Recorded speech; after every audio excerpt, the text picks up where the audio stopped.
আমার শ্বশুরবাড়ির সবাই আমাকে পছন্দ করত শুধু একজন ছাড়া। আর সে হলো আমার শাশুড়ি আম্মা। আমার শাশুড়ি আম্মা আমাকে কিছুতেই পছন্দ করত না। আর তাই আমার শাশুড়ি আমার শ্বশুরকে কুপরামর্শ দেয়। আর আমার শ্বশুর শাশুড়ি আমার কথায় আমাকে একদিন বাথরুমে নিয়ে আমার সাথে। বাকিটা গল্পতে বলছি। হ্যালো বন্ধুরা, কেমন আছো তোমরা সবাই? আমি তোমাদের সবার প্রিয় কেয়া আপু, তোমাদের জন্য নিয়ে এলাম একটা নতুন গল্প। আজকের গল্পটা শুনলে তোমাদের 100% হাত নাড়াতে হবে। প্রতিদিন নিয়মিত গোপাগপির গল্প পাওয়ার জন্য আর আমার সাথে কথা বলতে চাইলে আমার চ্যানেলটি সাবস্ক্রাইব করে নোটিফিকেশন বেলটি অল করে রাখুন। তো গল্পটি শুরু করা যাক। আমার শ্বশুরবাড়িতে প্রাইভেসির বিরাট সমস্যা। উপরতলার কথা নিচতলা থেকে শোনা যায়। রিফাত যখন আমাকে বিয়ে করে বাড়িতে নিয়ে এল, সবার মাথায় যেন আকাশ ভেঙে পড়ল। আমার শাশুড়ি রিফাতকে উপরে নিয়ে যা বললেন তার মর্ম হল, রিফাতের জন্য খুব বড় লোকের হার্ভার্ড ইউনিভার্সিটিতে পড়া মেয়ের বিয়ের কথা চলছিল। এর মাঝে রিফাত কেন একটা গরিব গুরব মরহুম সাংবাদিকের মেয়েকে বিয়ে করে এনেছে। এই মেয়েকে নিয়ে কি আপনি ও স্বজনদের সামনে মুখ দেখানো যাবে? রোটারি ক্লাবের মিটিংয়ে যাওয়া যাবে? রিফাত বোধহয় বাড়ি ছেড়ে দেওয়ার হুমকি দিলতে আপাতত কাজ হল। শাশুড়ি আম্মা তিতা ওষুধের মতো আমাকে কোনো রকমে গেলেন। আসলে শাশুড়ি আমার রাগ করাটাই স্বাভাবিক। গুলশানে ওনাদের এত বড় দোতলা বাড়ি, সামনে পিছনে বিরাট লন। শ্বশুর সাহেব আর্মি থেকে আর্লি রিটায়ারমেন্ট নিয়ে এরশাদের আমলে বিরাট ব্যবসা আরম্ভ করেছিলেন। সমাজের রাঘব বোয়ালদের সঙ্গে ওনার যাতায়াত। ছেলে রিফাত 6 ফুট লম্বা সুদর্শন, বিশ্ববিদ্যালয়ের উচ্চতর কর্মকর্তা। পড়ালেখায় ভালো বলে বিসিএস দিয়ে ইনকাম ট্যাক্সে ঢুকেছে। সেই ছেলে কি না এমন একটা মেয়েকে ঘরে এনেছে যার বাবা তো নেই, আদাবরে কোনোরকম বাড়ি ভাড়া করে থাকে। আমার শ্বশুর সাহেব মনে হলেন না এ নিয়ে বিশেষ ভাবিত। তিনি প্রথম দিন থেকে একটা নিরপেক্ষ অবস্থান নিলেন। আমাকেও দুঃখ দিতে চাচ্ছেন না, আবার শাশুড়ি আমাকেও খেপাতে চাচ্ছেন না। হয়তো কখনো ডাইনিং রুমে আমার সঙ্গে একটু হেসে কথা বলছেন।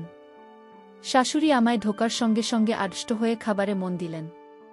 রিফাত সকালে অফিস চলে যায়, বাবা চলে যান ব্যবসার কাজে। সংসারের নৌকায় অস্বস্তি ঝরে তুলতে থাকি আমি আর শাশুড়ি আম্মা। প্রথম 1 মাস শাশুড়ি আম্মা আমার সঙ্গে একটু কথা বলেননি। এমনভাবে দৃষ্টি হানতে মনে হতো আমি কোনো ডাকিনী যোগিনী টাকার লোভে ওনার ছেলের মাথা খেয়েছি।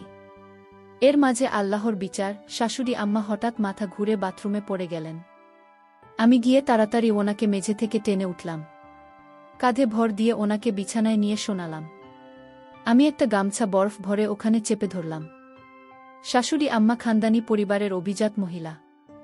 আমি স্পর্শ করামাত্রই কেমন শক্ত আর আড়ষ্ট হয়ে গেলেন। মনে হলো আমি চলে গেলে বাঁচেন।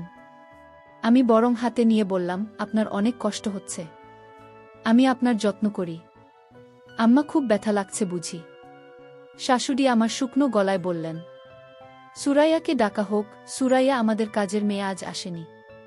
আমি বললাম, সুরাইয়া তো আজ আসেনি আম্মা, দারোয়ান ভাই আছে, 1 গ্লাস পানি আনা হোক। আম্মা এভাবে প্যাসিভ হয় যে না বলে একটি ভয়ে যে কথা বললে ভাল লাগত। শাশুড়ি আম্মা কটমট করে তাকিয়ে বললেন, পানি আনছে না কেন? আমি পানি এনে বললাম, আমার একটা নাম আছে টুম্পা। আপনার ছেলে বলে তুমি? আপনার তো কোনো মেয়ে নেই। টুম্পা বলে ডাকবেন, দেখবেন মনটা ফুরফুরে লাগবে। মা কোনো জবাব দিলেন না, ধকধক করে পানি খেয়ে পাশ ফিরে শুয়ে পড়লেন।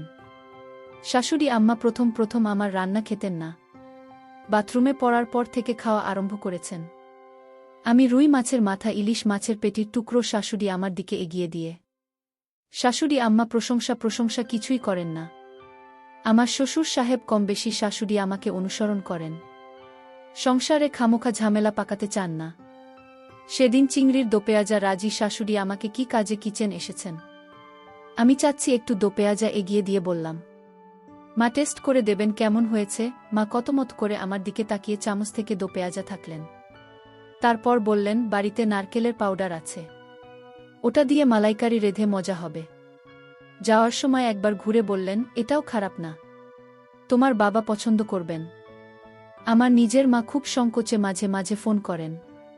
আমি যে এভাবে হুট করে বিয়ে করব সেটাও জানতেন না। অথচ আমি এ বাড়িতে আসার 3য় দিন আমার শাশুড়ি আমাকে একচোট কথা শুনিয়ে দিয়েছেন।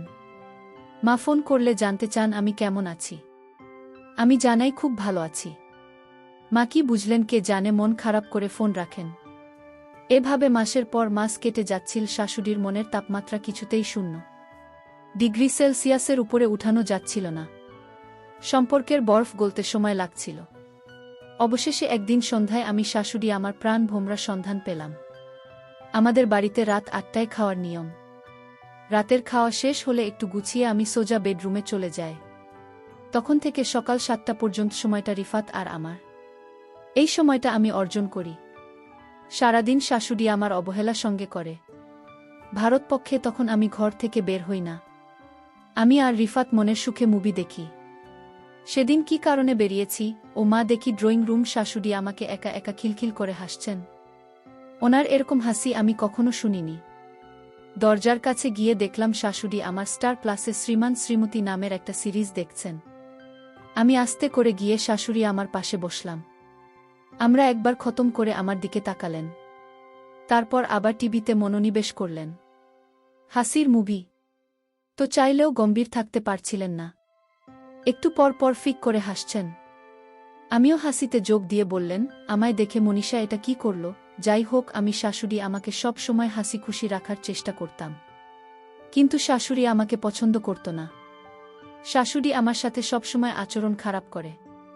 মনে হয় এ বাড়িতে আমি তাদের শত্রু। আমার স্বামী আমাকে অবশ্যই পছন্দ করে, কিন্তু আমার শাশুড়ি আম্মা আমাকে পছন্দ করে না। এক রাতে শাশুড়ি আমার সুরের সাথে কানাকানি করছে। ফিসফিস করে আমার বিরুদ্ধে কি যেন বল, আমি তেমন কিছু বুঝতে পারিনি। তবে এর পরদিন থেকে বাড়িতে আমি আমার সুরকে অন্য রকম দেখতে পেলাম। সুর আমাকে আগে যেভাবে বোমা বলে ডাকতেন, আজ আর তার মুখে সেই মধুর ভাষা নাই। প্রতিদিন সকালে নাস্তা করার সময় সুর আমাকে নিয়ে একসাথে নাস্তা করতেন, কিন্তু আজ আমাকে ডাক দেয়া একসাথে নাস্তা করার জন্য। আমি বুঝে গেছি শাশুড়ি আমার কান পড়া পেয়েছে। জানি না আমার সাথে কি হয়। এর পরের দিন আমি আমার রুমে ঘুমাতে গেলাম। তারপর শ্বশুর আব্বা গভীর রাতে আমার রুমে প্রবেশ করল। আমি শুধু বাবাকে জিজ্ঞেস করলাম, বাবা আপনি এত রাতে আমার রুমে কেন? শ্বশুর আব্বা বললেন, শোনো মা, আমি তোমায় একটা কথা বলতে চাই। তুমি আমার কতটা রাখবে? কি কথা শুরু আব্বা? শ্বশুর আব্বা বললেন, শোনো মা, এই বাড়িতে থাকতে হলে তুমি আমার একটি কথা রাখতে হবে। শুধু আব্বাকে বললাম, কি কথা? কিন্তু শ্বশুর আব্বা বললেন, অন্য একদিন বলবো। আজ থাক, এখন তুমি ঘুমাও। শ্বশুর আব্বার মধ্যে আমি এক অন্যরকম দৃশ্য দেখতে পেলাম, যা আমি আগে দেখিনি। এ বাড়িতে আমি প্রায় 6 মাস ধরে আছি। আজ সুর আমাকে কি বলতে চেয়েছিল তা আমি জানি না। এর 23 দিন পর আমি লক্ষ্য করলাম শ্বশুর আব্বা আমাকে তার মনের ভিতর লুকায়িত কথাটা বলার চেষ্টা করছে। আমি মনে মনে চিন্তা করলাম, শিশুরা বা কি বলতে চায় তা আমি শুনতে চাই। পরের দিন রাতে আমার শরীরে প্রচণ্ড জ্বর আসছিল। আমার খুব খারাপ লাগছিল। আমার পাশে কেউ নেই, একা একা রুমে জোরে আমি কাকরাতে লাগলাম। এমন সময় হঠাৎ সুর আমার রুমে প্রবেশ করল। আমি শুধু আব্বাকে দেখে চমকে গেলাম। আমি বললাম, শ্বশুর আব্বা, আমার শরীরে প্রচণ্ড জ্বর, আমার মাথা ব্যথা করছে। শ্বশুর আব্বা বললেন, মা, আমি তোমার মাথায় একটু মেসেজ করে দিই, তাহলে তোমার মাথা ব্যথা কমে যাবে। আমি বললাম, শ্বশুর আব্বা, আপনার কষ্ট করতে হবে না। আমি বুঝতে পারলাম শাশুড়ি যেদিন শিশুকে কানে কানে কিছু বলার পর থেকেই সুর আমার সাথে এমন ভালো ব্যবহার করছে। জানি না এটা কি ভালো ব্যবহার নাকি আমার সাথে অন্য কিছু হতে যাচ্ছে। যাই হোক, শ্বশুর আব্বা বললেন, মা, তোমার শরীরের অনেক জোর, তাছাড়া তোমার মাথা ব্যথা করছে। আমি তোমার মাথায় ম্যাসাজ করে দিই। আমার মাথাটা এত ব্যথা করছিল, আমি কিছুতেই আর না করতে পারলাম না। আর তাই শ্বশুর আব্বা আমার মাথায় মালিশ করে দিচ্ছিল। আমার খুব ভাল লাগছিল। আমার মাথা ব্যথাটা অর্ধেক কমে গিয়েছে। শ্বশুর আব্বা আমাকে বললেন, মা, আমি তোমার আর কোথায় মালিশ করে দিব? আমি বললাম, বাবা, আমার মাথা ব্যথা কমে গিয়েছে, আমার আর মালিশ করা লাগবে না। আপনি এখন রুমে গিয়ে ঘুমান। শ্বশুর আব্বা বললেন, ঠিক আছে বোমা, তাহলে তুমি ঘুমিয়ে পড়ো, আমি সকালে আবার আসব। শ্বশুর আব্বা যখন রুম থেকে বের হতে লাগলেন, আমি শিশুর আব্বাকে ডাক দিলাম, বাবা, শুনে যান। শ্বশুর আব্বা বললেন, কিছু বলবে বোমা? আমি বললাম, বাবা, আপনি আমাকে কি কথা বলতে চেয়েছিলেন? বলবেন বলবেন করে আর বলা হলো না। শ্বশুর আব্বা বললেন, মা, আমি তোমাকে যে কথাটি বলতে চাচ্ছি সেই কথাটা বললে তোমার মনটা খারাপ হয়ে যেতে পারে। বাবা, আপনি বলেন, আমার মন খারাপ করব না। আপনি আমার বাবার মতো। আপনি যা বলবেন আমি তা মেনে নেব। সুর আব্বা বললেন, তার আগে তোমাকে আমার সাথে বাথরুমে যেতে হবে। আমি বললাম, বাবা বাথরুমে কেন? দরকার আছে, তুমি চলে গেলেই বুঝতে পারবেন। আমি অবাক হয়ে গেলাম। তার কথা শুনে আমি বললাম, ঠিক আছে বাবা, চলেন বাবা।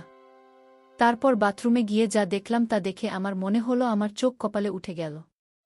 4টা ক্যামেরা লাগানো।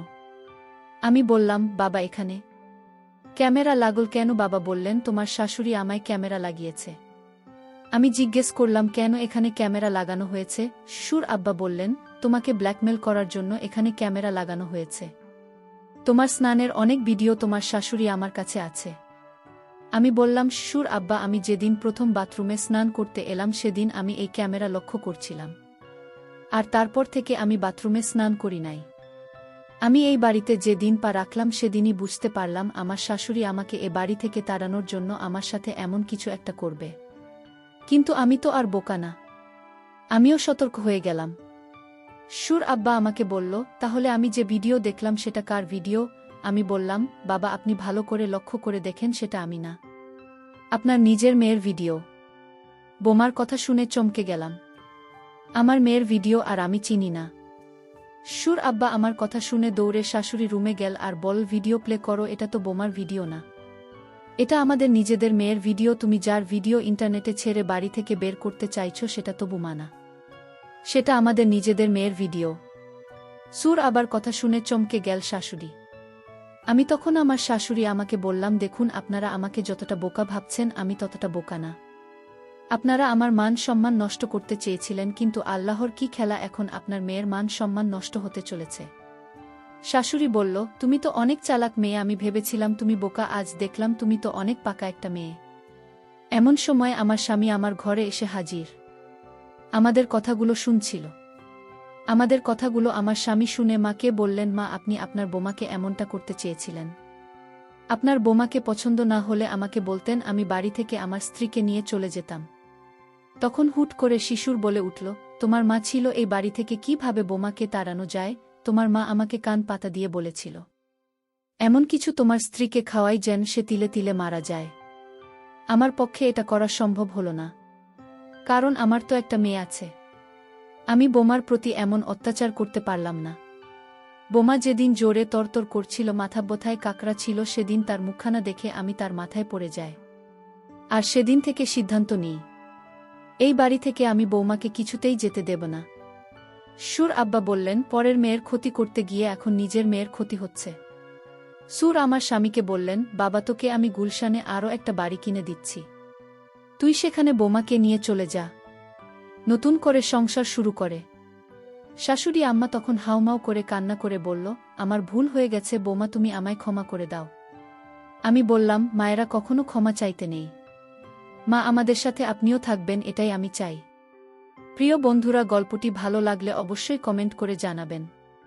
আর নিয়মিত এমন আলাদা স্বাদের গল্প শুনতে ভিডিওটিতে লাইক এবং চ্যানেলটিকে সাবস্ক্রাইব করে সাথেই থাকুন। আর হ্যাঁ, নোটিফিকেশন বেলটি অল করে রাখবেন, যাতে পরবর্তী গল্প সবার প্রথমে আপনাদের কাছে পৌঁছে যায়। ধন্যবাদ বন্ধুরা, ধন্যবাদ সবাইকে।